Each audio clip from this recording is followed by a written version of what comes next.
ನಮಸ್ತೆ Karnataka Bigg Boss season 11 Kannada 120ನೇ ಸಂಚಿಕೆ ಗ್ರಾಂಡ್ ಫಿನಾಲೆ ಸಂಚಿಕೆಯ ಬಗ್ಗೆ ಒಂದು ಕ್ಲುಪ್ತವಾಗಿ ವಿವರಣೆಯನ್ನು ಕೊಡ್ತೀನಿ. ಯಾವ ಥರ ಇತ್ತು ಇವತ್ತಿನ ಸಂಚಿಕೆ ಅನ್ನೋದ್ರ ಬಗ್ಗೆ. ಇವತ್ತಿನ ಸಂಚಿಕೆ ಸ್ಟಾರ್ಟಿಂಗಲ್ಲಿ ಸುದೀಪ್ ಅವರು ಬಂದು ಅನಂತ್ ನಾಗ್ ಅವ್ರಿಗೆ ಪದ್ಮಭೂಷಣ ಪ್ರಶಸ್ತಿ ಬಂದಿರೋದ್ರ ಬಗ್ಗೆ ಅನೌನ್ಸ್ ಮಾಡ್ತಾರೆ. ಅವ್ರಿಗೂ ನಮ್ಮ ಕಡೆಯಿಂದ ಒಂದು ಕಂಗ್ರಾಚುಲೇಷನ್ ಅನಂತ್ ನಾಗ್ ಸಾರ್ಗೆ, ನಮ್ಮ ಹಿರಿಯ ನಟರು ಮತ್ತು ನಿರ್ದೇಶಕರು ಮತ್ತು ನಿರ್ಮಾಪಕರು. ಈ ಸಂಚಿಕೆಯಿಂದ ಒಳಗಡೆ ಲಾಸ್ಟ್ ಸೀಸನ್ನ ಕಂಟೆಸ್ಟೆಂಟ್ ಆದಂಥ ವಿನಯ್ ಹಾಗೂ ಅದಕ್ಕೆ ಶೋಭಾ ಪುಂಜಮ್ ಅವರು ಬರ್ತಾರೆ. ಒಂದು ಆಕ್ಟಿವಿಟಿ ಇರುತ್ತೆ. ನೀವು ಲಾಸ್ಟು ಅಂದರೆ ಡಿನ್ನರ್ಗೋಸ್ಕರ ಕಳಿಸಿದ್ದೆ, ನಾನು ಬರ್ತೀನಿ ಅಂದರೆ ಡಿನ್ನರ್ ತೊಗೊಂಡು ಬರ್ತೀನಿ ಅನ್ನೋದೇ ಬರಲ್ಲ ಅಂತ ಶೋಭಾ ಪುಂಜ ಅವರು ಹೇಳ್ತಾರೆ. ಹಾಗೂ ವಿನಯ್ ಅವರು ಬಿಗ್ ಬಾಸ್ ಲಾಸ್ಟ್ ಸೀಸನಲ್ಲಿ ಸುತ್ಸಿ ಆ ಕಡೆಯಿಂದ ಹಾಗೆ ಹೊರಗಡೆನೇ ಕರ್ಕೊಂಡು ಹೋಗ್ಬಿಟ್ರು. ಅದಕ್ಕೆ ಮನೆ ನೋಡೋಕ್ಕೆ ಆಗಲಿಲ್ಲ ಅಂತಂದರು. ಓಕೆ, ಅದ್ರ ಬಗ್ಗೆ ಆಮೇಲೆ ಒಂದು ಚಟುವಟಿಕೆ ಕೊಡ್ತಾರೆ. ಬಿಗ್ ಬಾಸ್ ನಿಮ್ಮ ಕಡೆಯಿಂದ ಈ ಮನೆಯಿಂದ ಏನಾದರೂ ತೊಗೊಂಡು ಹೋಗ್ಬೋದು, ನಮ್ಗೆ ಆ ಚಾನ್ಸ್ ಇರಲಿಲ್ಲ, ನಿಮ್ಗೆ ಆ ಚಾನ್ಸ್ ಕೊಡೋಕ್ಕೆ ಬಂದಿದ್ದೀವಿ ಅಂತ ಹೇಳ್ತಾರೆ. ಎಲ್ಲರೂ ಹೇಳ್ತಾರೆ ಫ್ರಿಜ್ ತೊಗೊಂಡು ಹೋಗ್ಬೋದಾ, ಸೋಫಾ ಫಸ್ಟೇ ಹೇಳ್ತಾರೆ ಅವರು. ಫ್ರಿಜ್ಜು ಸೋಫಾ ಆ ಥರ ಯಾವುದು ತೊಗೊಂಡು ಹೋಗೋಂಗಿಲ್ಲ, ಯಾವುದೋ ಕೈಯಲ್ಲಿ ಸಿಗುವಂಥದ್ದು ಕೈಯಲ್ಲಿ ತೊಗೊಂಡು ಹೋಗುವಂಥದ್ದು ಅಂತ ಹೇಳ್ತಾರೆ. ಎಲ್ಲರೂ ಪಿಲ್ಲೋಗಳು, ಅವ್ರಿಗೆ ಇಷ್ಟವಾದ ಪಿಲ್ಲೋಗಳು ತೊಗೊಂಡು ಒಂದು ರಜತ್ ಅವರು ಕ್ಯಾಪ್ಟನ್ ರೂಮಲ್ಲಿರೋ ಒಂದು ಟ್ರೆಜರ್ ಬಾಕ್ಸ್ ಬೇಕಂತಾರೆ. ಕೈಯಲ್ಲಿ ತೊಗೊಂಡು ಹೋಗುವಂಥ ವಸ್ತುಗಳನ್ನ ತೊಗೊಂಡು ಹೋಗ್ಬೋದು ಅಂತ ಬಿಗ್ ಬಾಸು ಇವ್ರಿಗೆ ಒಂದು ಪವರ್ ಕೊಟ್ಟಿರ್ತಾರೆ. ಆ ಪವರ್ ತೊಗೊಂಡು ಹೋಗ್ಬೋದಂತ ಕೆಲವರು ಪಿಲ್ಲೋ ತೊಗೋತಾರೆ. ಅವರವರು ನೆನಪಾಗಿ ಏನು ಬೇಕೋ ಅದನ್ನು ತೊಗೊಳ್ತಾರೆ. ಅಲ್ಲಿಂದ ಈ ಚಟುವಟಿಕೆ ಮುಗಿದೆ. ಸುದೀಪ್ ಸರ್ ಎಂಟ್ರಿ ಆಗುತ್ತೆ. ಸುದೀಪ್ ಸರ್ ಎಂಟ್ರಿ ಆಗಿ ಎಲ್ಲರ ಬಗ್ಗೆ ಯಾವ ಥರ ಇದೆ, ಈಗ ನಿಮ್ಮ ಫೈನಲ್ ಬಂದಿರೋದು ಅನ್ನೋದ್ರ ಬಗ್ಗೆ ಒಂದು ವಿವರಣೆಯನ್ನು ಕೇಳ್ತಾರೆ. ಅದು ಚೆನ್ನಾಗೇ ಇತ್ತು. ಆದರೆ ಈಗ ಫೈನಲ್ ಅಂತಂದರೆ ತುಂಬ ಎಂಟರ್ಟೈನ್ಮೆಂಟ್ ಆಗಿ ಇರಬೇಕು. ಹಾಡುಗಳಾಗಿರಲಿ, ಒಂದು ಕಾಮಿಡಿ ಆಗಿರಲಿ, ಎಲ್ಲ ರೀತಿಯಲ್ಲಿ ಒಂದು ಫುಲ್ ಪ್ಯಾಕೇಜ್ಡ್ ಇರಬೇಕು. ಇದೇನು ಮತ್ತೆ ನನಗೆ ಶನಿವಾರದ ಎಪಿಸೋಡ್ ಥರನೇ ಅನಿಸ್ಬಿಡ್ತು ಫೈನಲಲ್ಲಿ. ಅದೆಲ್ಲ ಬೇಕಾಗೇ ಇರಲಿಲ್ಲ. ಆಕಾಶದಲ್ಲಿ ಈ ದೀಪಾವಳಿ ಆ ಹಾಡಕ್ಕೋಸ್ಕರ 20 ನಿಮಿಷ ತಗೊತಾರೆ, ಮತ್ತು ಆ ಡಿನ್ನರ್ಗೆ ಅದೊಂದು 20 ನಿಮಿಷ. ಇದೆಲ್ಲ ಈ ಎಪಿಸೋಡ್ಗೆ ಅನಾವಶ್ಯಕ ಅನಿಸುತ್ತೋ. ನನಗಂತೂ ಅವಶ್ಯಕತೆನೇ ಇಲ್ಲ ಅನಿಸುತ್ತೆ, ಬೇಕಾಗಿಲ್ಲ ಈ ಎಪಿಸೋಡ್ಗೆ. ಫೈನಲ್ ಅಂದರೆ ಫೈನಲ್ ಒಂದು ಎಂಟರ್ಟೈನ್ಮೆಂಟು, ವಿನ್ನರ್ ಅಷ್ಟೇ ಇರಬೇಕು. ಬೇರೆ ಭಾಷೆಗಳೆಲ್ಲ ನೋಡಿ ಯಾವ ಥರ ಇರುತ್ತೆ ಅಂತ ತುಂಬ ಅದೇನು ಅಷ್ಟೊಂದು ಇಷ್ಟ ಆಗಲಿಲ್ಲ ಆ ಪ್ಯಾಕೇಜ್ ನನಗೆ. ಇದ್ರ ಬಗ್ಗೆ ಹೇಳಿದ್ದು ಅಷ್ಟೊಂದು ಏನು ಚೆನ್ನಾಗಿ ಅನಿಸ್ಲಿಲ್ಲ. ಸುಮ್ಮನೆ ಆಕಾಶ ದೀಪಾವಳಿ ಆ ಹಾಡನ್ನ ಅದನ್ನೇ 20 ನಿಮಿಷ ಎಳಿತಾರೆ. ಮೋಕ್ಷಿತ್ ಅವ್ರಿಗೆ ಕೇಳೋದು, ಮಂಜಣ್ಣ ಕೇಳೋದು, ಗೌತಮಿಗೆ ಅವ್ರು ಹೊರಗಡೆ ಹೋಗಾಗಿದೆ. ಮತ್ತೆ ಏನೋ ಶನಿವಾರ ಎಪಿಸೋಡ್ ಥರ ಎಳೀತಾರೆ. ಇನ್ನೇನು ಮುಗೀತು, ಇವತ್ತೊಂದು ದಿವಸ ಆದರೆ ಮುಗ್ದೋಯ್ತು, ಅದ್ರ ಕತೆ ಆಗೋಗಿದೆ. ಅದ್ರ ಬಗ್ಗೆ ಮತ್ತೆ ಎತ್ತಿ ಅದನ್ನೇ ಒಂದು 20 ನಿಮಿಷ ಡ್ರ್ಯಾಗ್ ಮಾಡಿದ್ದು. ಅದೇನು ಇಷ್ಟ ಆಗಲಿಲ್ಲ ನನಗಂತೂ. ನಿನ್ನೆ ಶೋಭಾ ಗೌಡ ಹೋದ್ಮೇಲೆ 4th ರನ್ನರ್ ಅಪ್ ಆಗಿ ಎಂಟರ್ಟೈನ್ಮೆಂಟ್ ಮೂಲಕನೇ ಡ್ಯಾನ್ಸ್ ಟೀಮ್ನ ಒಳಗಡೆ ಕಳಿಸಿ ಮಂಜಣ್ಣ ಅವ್ರನ್ನ ಹೊರಗಡೆ ಕರ್ಕೊಂಡ್ಬರ್ತಾರೆ. ಮಂಜಣ್ಣ ಅವ್ರನ್ನ ಹೊರಗಡೆ 4th ರನ್ನರ್ ಅಪ್ ಆಗಿ ಹೊರಗಡೆ ಬರ್ತಾರೆ. ನಿಜವಾಗ್ಲೂ ಎಲ್ಲರೂ ಶಾಕ್ ಆಗ್ತಾರೆ, ಮಂಜಣ್ಣ ಹೋಗಿದ್ದು ಅಂತ. ಖಂಡಿತ ಮಂಜಣ್ಣ ಅವರು ಹೊರಗಡೆ ಬಂದಮೇಲೆ ಈಕೋ ಪ್ಲಾನೆಟ್ ಕಡೆಯಿಂದ 1 ಲಕ್ಷ ಹಾಗೂ ಸಂಗೀತ ಮೊಬೈಲ್ಸ್ ಕಡೆಯಿಂದ 50,000 ಗಿಫ್ಟ್ ವೋಚರ್ ಕೊಡ್ತಾರೆ. ಈ ಗಿಫ್ಟ್ ವೋಚರ್ ಕೊಡಬೇಕಾದ್ರೆ ಮಂಜಣ್ಣ ಅವರು ಸ್ಟೇಜ್ ಮೇಲೆ ಹಣ ಅಪ್ಪ ಯಾರಿಗಾದ್ರೂ ರೈತರಿಗೆ ಕೊಟ್ಬಿಡಿ ಅಂತ ಹೇಳ್ತಾರೆ.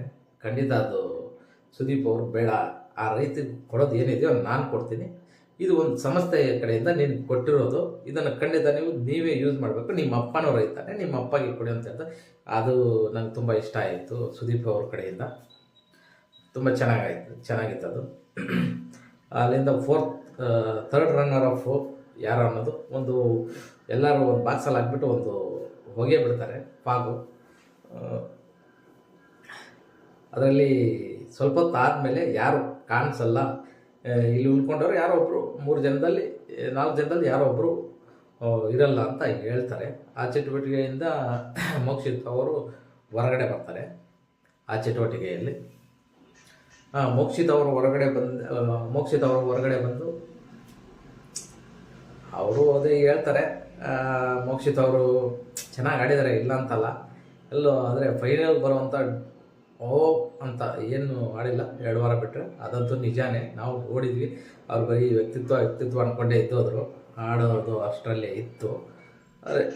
ಆದರೆ ಜನರು ಇಲ್ಲಿವರೆಗೂ ಬಂದಿದ್ದಾರೆ ಅಂತಂದರೆ ಖಂಡಿತ ಡಿಸರ್ವ್ ಇದ್ದಾರೆ ಅಂತೇನೆ ಅಲ್ವಾ.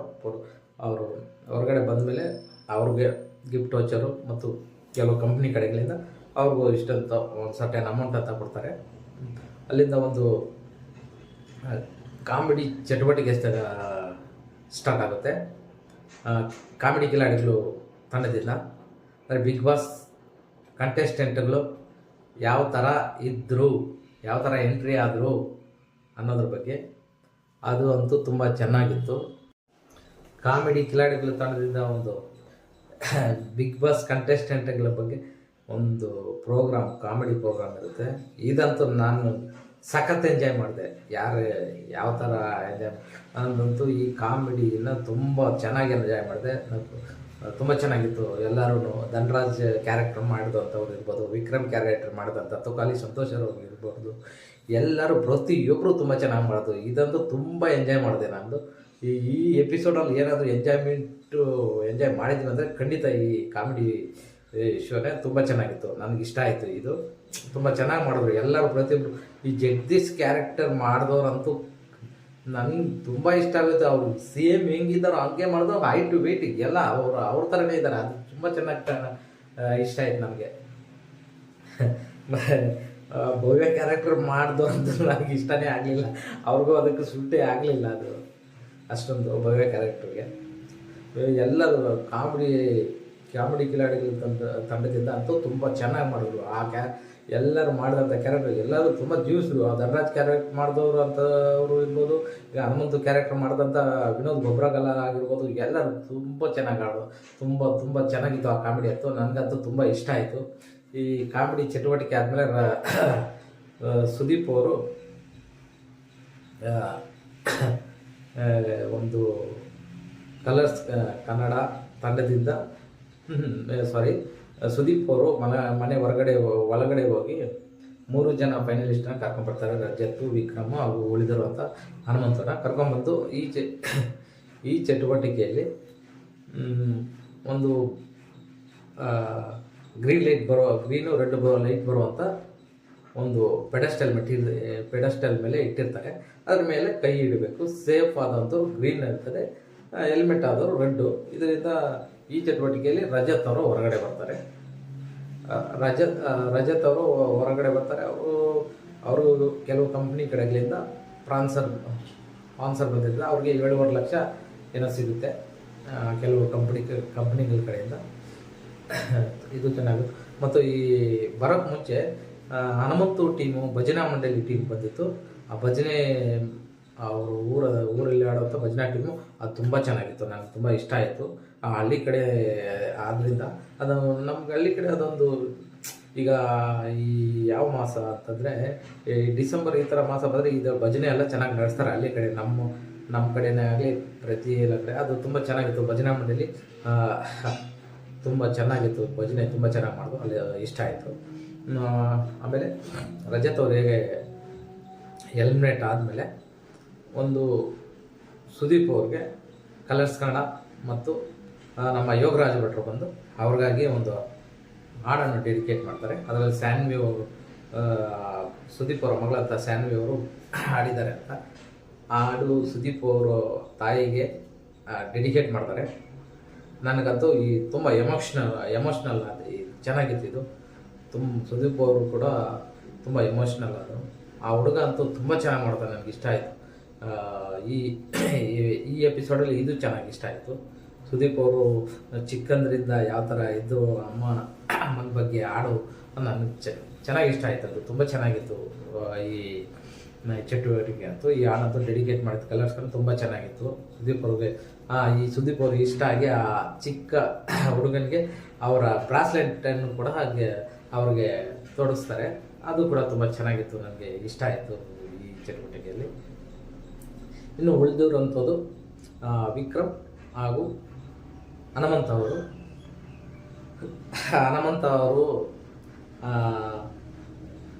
ಯಾರು ಎಷ್ಟು ಓಟ್ ಪಡೆದೇನೆ ಅನ್ನೋ ಬಗ್ಗೆ ಏನಿಲ್ಲ. ಯಾರು ಇರ್ತಾರೆ ಯಾರು ಹೋಗ್ತಾರೆ ಅಂತ ಕೇಳಿದ್ರೆ ಹನುಮಂತ ಅವರು ತುಂಬ ಚೆನ್ನಾಗಿ ಹೇಳ್ತಾರೆ. ಇಲ್ಲಿ ಬಿಗ್ ಬಾಸ್ ಮನೇಲಿ ಯಾರು ಇರ್ತಾರೆ ಯಾರು ಹೋಗ್ತಾರೆ ಅಂತ ಹೇಳೋಕ್ಕೆ ಆಗಲ್ಲ. ಯಾವ ಟೈಮಲ್ಲಿ ಯಾರು ಇರ್ತಾರೆ ಯಾರು ಹೋಗ್ತಾರೆ ಅಂತಲೇ ಖಂಡಿತ ಹೇಳೋಕ್ಕೆ ಆಗಲ್ಲ, ಯಾಕಂದರೆ ಪ್ರಿಡಿಕ್ಟ್ ಮಾಡೋಕ್ಕೆ ಆಗಲ್ಲ. ಕೊನೆಯದಾಗಿ ಸುದೀಪ್ ಅವರು ಹನುಮಂತು ಹಾಗೂ ನಮ್ಮ ವಿಕ್ರಮ್ ಅವರ ಕೈ ಹಿಡ್ಕೊಂಡು ಯಾರು ವಿನ್ನರ್ ಅಂತ ತುಂಬ ಹೊತ್ತು ಡಿಲೇ ಏನು ಮಾಡಲಿಲ್ಲ. ಈಗ ಲಾಸ್ಟು ಕೆಲವು ಸೀಸನ್ಗಳಲ್ಲಿ ತುಂಬ ಹೊತ್ತು ಆಡಿಸಿದ್ದಾರೆ, ಈ ಕೈ ಎತ್ತು ಆ ಕೈ ಎತ್ತು ಅಂತ. ಸ್ವಲ್ಪ ಈ ಸತಿ ಆ ಥರ ಏನು ಮಾಡೋಕ್ಕೆ ಹೋಗಿಲ್ಲ. ಕೊನೆಗೆ ವಿನ್ನರ್ ಹನುಮಂತು ಅಂತ ಅನೌನ್ಸ್ ಮಾಡ್ತಾರೆ. ನನಗೆ ತುಂಬ ಇಷ್ಟ ಆಯಿತು. ಅದು ವಿನ್ನರ್ ಹನುಮಂತು 5,23,89,318 ಓಟ್ ಪಡ್ಕೊಂಡು ವಿನ್ನರ್ ಆಗ್ತಾರೆ. ರನ್ನರ್ ಅಪ್ ಆದಂಥ ವಿಕ್ರಮ್ ಅವರು 2 ಕೋಟಿ ಚೇಂಜ್ ಓಟ್ ತೊಗೊಂಡು ಅವರು ರನ್ನರ್ ಅಪ್ ಆಗ್ತಾರೆ. ವೇದಿಕೆ ಮೇಲೆಲ್ಲ ಹೇಳ್ತಾರೆ, ಇದು ಯಾರು ಅವರೇ ನಂಬಿಕೆ ಇರಲಿಲ್ಲ ಖಂಡಿತ ಯಾರು ವಿನ್ನರ್ ಅಂತ. ಹನುಮಂತು ವಿನ್ ಆಗಿದ್ದು ನನಗಂತೂ ತುಂಬ ಖುಷಿ ಇದೆ. ನಿಮಗೆ ಏನಂತ ಕಾಮೆಂಟ್ ಮಾಡಿ ತಿಳಿಸಿ. ಕೆಲವರು ಈ ಎಪಿಸೋಡು ಲೇಟ್ ಆಗೋಕ್ಕೆ ಯಾಕೆ ಎಪಿಸೋಡ್ನಾಗೂ ಒಂದು ದಿವಸ ಲೇಟಾಗಿ ಯಾಕೆ ಮಾಡ್ತಾಯಿದ್ದೇನೆ ಅಂದರೆ, ಕೆಲವರು ಹನುಮಂತು ಗೆದ್ದಿರೋದೇ ಯಾಕೋ ಇಷ್ಟನೇ ಆಗ್ತಾಯಿಲ್ಲ. ಏನೇನೋ ಸ್ಟೇಟ್ಮೆಂಟ್ಗಳು ಕೊಡ್ತಾರೆ. ಯಾಕೆ ಬಡವ್ರ ಮಕ್ಕಳು ಡಿಸರ್ವ್ ಅಲ್ವಾ ಹೇಳಿ ನೋಡೋಣ. ಯಾಕೆ ಆಗಬಾರ್ದು ಹನುಮಂತು? ಜನರಿಗೆ ಯಾಕೆ ಇಷ್ಟ ಆಗಬಾರ್ದು? ಏನು ಹನುಮಂತಗೆ 5 ಕೋಟಿ ಓಟ್ ಬಂದಿದೆ ಅಂದರೆ ಫೋರ್ಜರಿ ಅನ್ನೋರೊಬ್ರು, ಕಳ್ಳೋಟು ಅನ್ನೋರೊಬ್ರು. ಯಾಕೆ ಹನುಮಂತು ಡಿಸರ್ವ್ ಅಲ್ವಾ? ಯಾಕೆ ಜನ ಇಷ್ಟಪಟ್ಟರೆ ಎಂಥವನ್ನು ಕುರಿ ಮೇಸನ್ನು ಹೀರೋ ಮಾಡಿಬಿಡ್ತಾರೆ. ಅದು ಜನರ ಪವರು, ಅದು ತಿಳ್ಕೊಳ್ಳಿ ಫಸ್ಟು. ಇಲ್ಲಿ ಯಾರು ನೀನು ಹಾಕಿರೋ ಬಟ್ಟೆ ನೋಡಿ, ನೀನು ಆ್ಯಕ್ಟ್ ಮಾಡಿರೋ ಇದನ್ನು ನೋಡಿ ಜನರನ್ನು ಡಿಸೈಡ್ ಮಾಡಿದೆ ಯಾರನ್ನ ಬೇಕಾದರೂ ಹೀರೋ ಮಾಡ್ಬೋದು ಅನ್ನೋದಕ್ಕೆ ಇದೇ ಉದಾಹರಣೆ ನನ್ನ ಪ್ರಕಾರ. ಯಾಕೆ ಡಿಸರ್ವ್ ಇಲ್ಲ ಹನುಮಂತು? ಎಲ್ಲದರಲ್ಲೂ ಇದ್ದಾರಲ್ಲ, ವ್ಯಕ್ತಿತ್ವ ಆಗಲಿ ಪ್ರತಿಯೊಂದರಲ್ಲೂ ಇದ್ದಾರಲ್ಲ. ಈಗ ಇದಕ್ಕಿಂತ ಮುಂಚೆ ಒಂದು ಚಟುವಟಿಕೆ ಕೊಟ್ಟರು, ಒಂದು 20 ಲಕ್ಷ ಮನೆ ಒಳಗಡೆ ಕಳಿಸ್ಬಿಟ್ಟು, ಅದ್ರ ಬಗ್ಗೆ ಮಾಡ್ತೀನಿ. ಹನುಮಂತು ಯಾಕೆ ಡಿಸರ್ವ್ ಇಲ್ಲ ಅಂತ ನನಗೆ ಅಂತೂ ಗೊತ್ತೇ ಆಗ್ತಾ ಇಲ್ಲ. ಎಲ್ಲರೂ ಹನುಮಂತು ಡಿಸರ್ವ್ ಇಲ್ಲ ಹನುಮಂತು ಗೆದ್ದಿದ್ದು ಯಾರಿಗೂ ಇಷ್ಟನೇ ಇಲ್ಲ. ಫಸ್ಟ್ ಆಫ್ ಆಲ್ ಏನಂತ ಗೊತ್ತಿಲ್ವಲ್ಲ. ಹನುಮಂತು ಯಾಕೆ ಡಿಸರ್ವ್ ಇಲ್ವಾ? ಆಡಿಲ್ವಾ? ಯಾರ ಬಗ್ಗೆ ಹಿಂದೆ ಮಾತಾಡಿಲ್ಲ, ಬ್ಯಾಕ್ ಪಿಚಿಂಗ್ ಮಾಡಿಲ್ಲ, ಜಗಳ ಆಡಿಲ್ಲ, ಏನೂ ಇಲ್ಲ. ಈಗ ನಿಮ್ಮ ಪ್ರಕಾರ ನೀವು ಸರಿಯಾಗಿದ್ದೀರಾ ಹೇಳಿ ನೋಡೋಣ. ಓಕೆ, ನೀವು ವಿನ್ ಆಗಲಿ ಅಂದರೆ ನೀವು ಯಾಕೆ ಡಿಸರ್ವ್ ಇದ್ದೀರ? ನೀವು ಇಲ್ಲಿ ರಜತ್ ಅವ್ರು ಬಂದಮೇಲೆ ಅದಂತೂ ವಿಕ್ರಮ್ ಆಗಲಿ ಭವ್ಯ ಆಗಲಿ ಗ್ರೂಪ್ ಗೇಮ್ ಆಗಲಿ ಎವಿಡೆಂಟ್ ಆಗಿ ಕಾಣಿಸುತ್ತೆ. ಹೇಳ್ತಾ ಹೋದರೆ ನಾವು 100 ದಿನ ನೋಡೋದ್ರಲ್ಲಿ ಎಷ್ಟೋ ಪಾಯಿಂಟ್ಗಳು ನಿಮ್ಮ ಬಗ್ಗೆ ಎಗನೆಸ್ಟ್ ಆಗಿದ್ದಾವೆ. ಅದೆಲ್ಲ ನಿಮಗೆ ಇಲ್ಲಿ ಕಾಣಿಸಲ್ಲ ಖಂಡಿತ. ಇಲ್ಲಿ ಬಂದು ನೀವೇ ಎಪಿಸೋಡ್ ನೋಡಿ ನೀವೇ ತಿಳ್ಕೊಳ್ಳಿ, ನಾವೇ ಹೇಳೋದು ಅಂತ ಅನ್ನಲ್ಲ. ಹನುಮಂತು ಯಾಕೆ ಡಿಸರ್ವ್ ಇಲ್ಲ ಅನ್ನೋದು ನನಗಂತೂ ಅರ್ಥನೇ ಆಗ್ತಾ ಇಲ್ಲ. ಯಾರಿಗೂ ತುಂಬ ಜನಕ್ಕೆ ಜೀರ್ಣಿಸ್ಕೊಳ್ಳೋಕ್ಕೆ ಆಗ್ತಾ ಇಲ್ಲ ಹನುಮಂತು ವಿನ್ ಆಗಿರೋದು. ಯಾಕೆ ವಿನ್ ಆಗಬಾರ್ದು? ಬಡವ್ರ ಮಕ್ಕಳು ವಿನ್ ಆಗಬಾರ್ದಾ?